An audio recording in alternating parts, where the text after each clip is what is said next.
मैं एपी विश्वकर्मा स्वागत करता हूं अपने यूट्यूब मंच पर। दोस्तों, आज हम बात करेंगे कि जिस तरह से जो संसद में अविश्वास प्रस्ताव के दौरान जिस तरह से बहस चल रही है, आज उस मुद्दे पर हम बात करेंगे। जहां एक तरफ राहुल गांधी जो है सरकार को घेरने में लगे हैं, मणिपुर हिंसा को लेकर के बवाल खड़ा करने में लगे हैं और वो बार बार बता रहे हैं कि किस तरह से सरकार ने इसको नेग्लिजेंसी दिखाया है, किस तरह से सरकार ने इसको दूसरा राज्य समझा है और ऐसा लगा जैसे ये मणिपुर जो देश का हिस्सा है ही नहीं।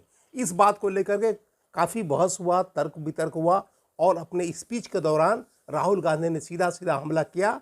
देश के प्रधानमंत्री नरेंद्र मोदी जो हैं सिर्फ दो ही लोगों की बात सुनते हैं, जैसे रावण सिर्फ दो ही लोगों की बात सुनता था, मेघनाथ का और कुंभकर्ण का। इस तरह से आज के डेट में जो है हमारे देश के जो पीएम मोदी हैं वो दो ही लोगों की बात सुनते हैं, एक अमित शाह की बात सुनते हैं, दूसरा अडानी की बात सुनते हैं। तो इन्होंने इस बात को जोर दिया कि मणिपुर को अगर अपना देश का हिस्सा समझते तो पीएम मोदी मणिपुर में जाते, मणिपुर के हालात को देखते, मणिपुर को कंट्रोल करते। लेकिन एक छोटी सी आबादी, जिसकी आबादी मात्र 25 लाख की आबादी है अपने राज्य की मणिपुर की, वो कंट्रोल नहीं हो सकता है जब पीएम मोदी से, तो वो 140 करोड़ को कैसे कंट्रोल करेंगे भारत को। तो उस दूसरी तरफ जो है देखिएगा तो यहाँ भी आपको हरियाणा में भी हिंसा पूरा भड़का हुआ है, नूह में हुआ, मेवात में हुआ और ऐसा लगता है जैसे आउट ऑफ कंट्रोल है। वहाँ के जो खट्टर सरकार है उससे कंट्रोल नहीं हो पा रहा है। और यहाँ पे अमित शाह भी गए, कितने दिन वहाँ पे रहे, रुके, 3 दिन 4 दिन रुके, लेकिन उनसे भी आउट ऑफ कंट्रोल है। और जिस तरह से 4 महीने से तांडव मचा हुआ है और ऐसी ऐसी घटनाएं हुई हैं, पूरा देश शर्मसार है। विश्व में हमारी देश की छवि धूमिल हुई है। कैसे वहां पे महिलाओं को नंगा करके नेगेट करके परेड कराया जाता है। शायद विश्व के ऐसा किसी भी देश में ऐसी घटना नहीं हुई है जैसा कि भारत में हो रही है। और यहाँ पे प्रधानमंत्री मोदी जो है बिल्कुल मौन धारण किए हुए हैं, मौन धारण, और कहते हैं कि मेरा 56 का छाती है, वो छाती का अचार डालेंगे, क्या करेंगे। जो प्रधानमंत्री आज तक अपने ही देश के राज्य में आज 4 महीने से हिंसा भड़का हुआ है, महिलाओं को नंगा परेड कराया जा रहा है, महिलाओं को निवस्त्र किया जा रहा है, बलात्कार किया जा रहा है, दुष्कर्म किया जा रहा है, उस राज्य में पीएम मोदी जाने की हिम्मत नहीं जुटा पा रहे हैं। ये कैसा 56 इनका छाती है और ये कैसी सरकार है, प्रचंड बहुमत की सरकार। इस सरकार का क्या करेंगे ये क्या सिर्फ अंबानी और अडानी के लिए सरकार है, अडानी के लिए है क्या, रामदेव बाबा के लिए है, खाली उद्योगपति के लिए है क्या, 8,500 करोड़ में जहाज बैठ के ऐश करने के लिए है, आराम करने के लिए है। देश की सरकार जो है देश की जनता के हित के लिए होती है।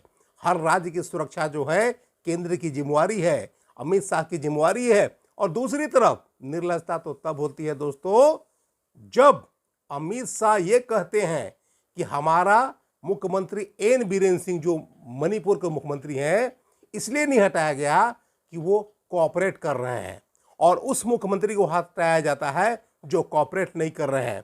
ये किस तरह के कोऑपरेट कर रहे हैं भाई।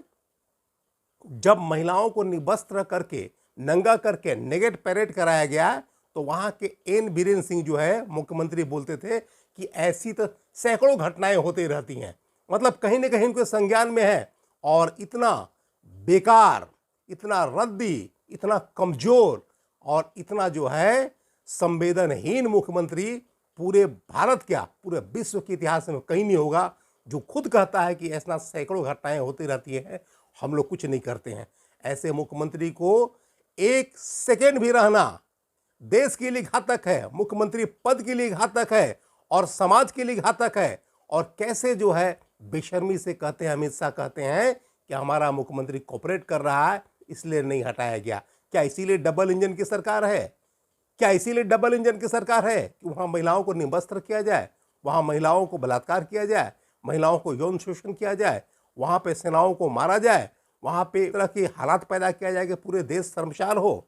और दूसरी तरफ नूह में भी जो है क्या है, आज पूरा तांडव मचा हुआ है, आज पूरा वहां पे जो है हिंसा भड़का हुआ है और ये खट्टर सरकार से आउट ऑफ कंट्रोल है। लेकिन वहां भी सरकार कुछ भी करने में विफल रही है। तो एक एक करके ऐसा लगता है कि अब मोदी सरकार से देश नहीं संभल रहा है, वो सिर्फ हवाबाजी और गब्बाजी का समय चला गया। 9 सालों में उन्होंने देश का बंटाधार कर दिया। इसलिए अब समय है समय है कि देश की जनता सचेत हो जाए, जाग जाए और आने वाले भविष्य के बारे में सोचे, आने वाले दिन के बारे में सोचे। ये अच्छे दिन के नाम पर देश की सबसे बेसी दुर्गति हुई है, देश की जनता की सबसे बेसी दुर्दिन देखना पड़ा है, सबसे बुरे दिन देखना पड़ा है, और देश की जनता भी अच्छे दिन के झांसे में आ गए, उनको वोट दिए और प्रचंड बहुमत दिए। आज उनका नतीजा क्या मिला? महंगाई, भ्रष्टाचार, सेना पर हमला, हिंसा और महिलाओं को निवस्त्र करके, नंगा करके आज परेड कराया जा रहा है अपने ही देश में, अपने ही मणिपुर में, जहां पे डबल इंजन की सरकार है। और अमित शाह कहते हैं कि हमारा मुख्यमंत्री कॉपरेट कर रहा है इसलिए नहीं हटाया गया। यहाँ पर तो अमित शाह को भी हटाना चाहिए, यहाँ पर तो एन बीरेन सिंह मुख्यमंत्री को भी हटाना चाहिए, साथ में नैतिकता के आधार पर पीएम मोदी को भी अपना इस्तीफा देना चाहिए। अगर देश कंट्रोल नहीं हो रहा है, देश संभल नहीं रहा है, तो वहाँ उनको जो है पद छोड़ देना चाहिए। दूसरी बात, स्मृति ईरानी जो है, जो खुद एक ड्रामेबाज है, नौटंकीबाज है, और वो क्योंकि कभी सास भी बहू थी करके एक सीरियल था जिसमें 16 सालों तक पता नहीं कितने घर को फोड़ दी, तोड़ दी, बर्बाद कर दी, लड़ाई लगा दी, झगड़ा लगा दी।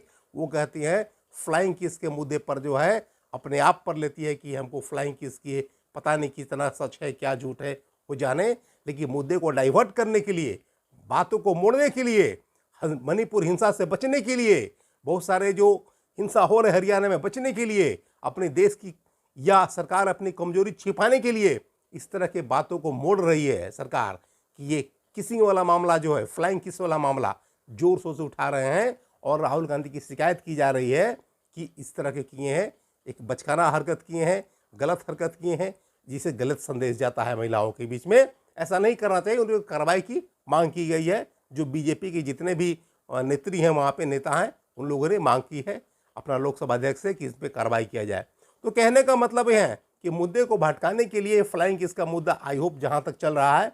और चूंकि राहुल गांधी कभी कभी ऐसी बचकाना हरकत करते भी हैं जिससे पूरा देश शर्मसार हो जाता है, उनके पॉलिटिकल कैरियर पर डेंट लगता है।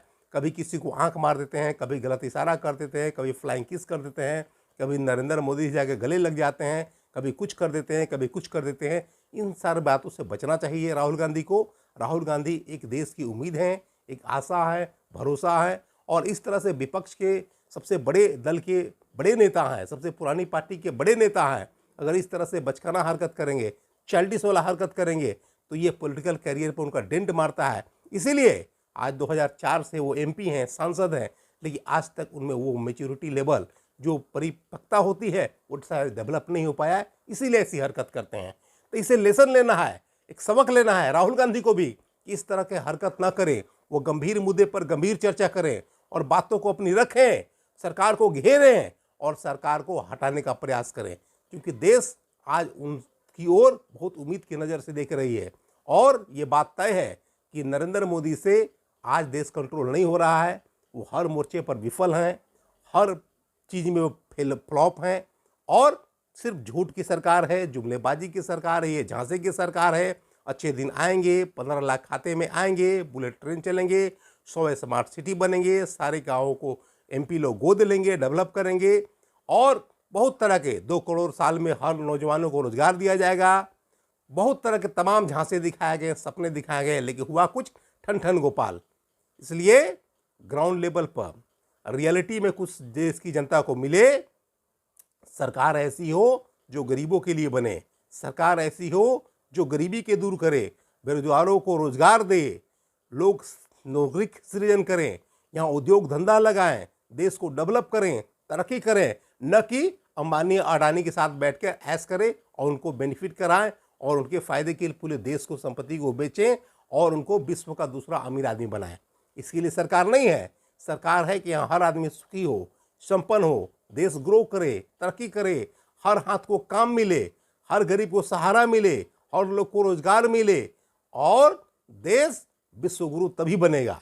आज विश्वगुरु के नाम पर जिस तरह से महिलाओं को नेगेट परेड कराया गया, इससे पूरा देश शर्मसार हुआ है। इसलिए आज की हालात को देखते हुए मोदी सरकार को हटाना जरूरी है देश के लिए।